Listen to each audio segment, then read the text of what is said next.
আসসালামু আলাইকুম দর্শক, কেমন আছেন সবাই? আশা করি সবাই ভালো আছেন। বাংলাদেশের 2টি জেলাকে পর্যটন জেলা হিসেবে ঘোষণা করা হয়েছে। এর মধ্যে একটি অন্যতম হচ্ছে মৌলভীবাজার জেলা। আজ আপনাদের নিয়ে যাব মৌলভীবাজার জেলার অন্যতম দর্শনীয় স্থান লাউয়াছড়াতে। বাংলাদেশের 10টি জাতীয় উদ্যানের মধ্যে অন্যতম হচ্ছে লাউয়াছড়া জাতীয় উদ্যান।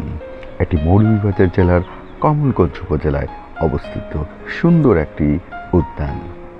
এই উদ্যানে রয়েছে 166 প্রজাতির গাছপালা, নানা রকম ছোট বড় গাছপালায় ভরপুর সুন্দর এই উদ্যানটি। নানা রকম উদ্ভিদ লতাপাতায় সুন্দরভাবে বেষ্টিত করে রেখেছে উদ্যানটিকে। এই উদ্যানটিতে দর্শনার্থীদের জন্য চলাচলের জন্য রয়েছে সুন্দর একটি প্রশস্ত রাস্তা। এই উদ্যানের অন্যতম সুন্দর ব্যাপার হচ্ছে এই উদ্যানের মধ্য দিয়ে চলে গেছে একটি রেল লাইন। দেখতে অত্যন্ত চমৎকার দৃষ্টিনন্দন একটি ব্যাপার। আশা করি উদ্যানটি সবার ভালো লাগবে।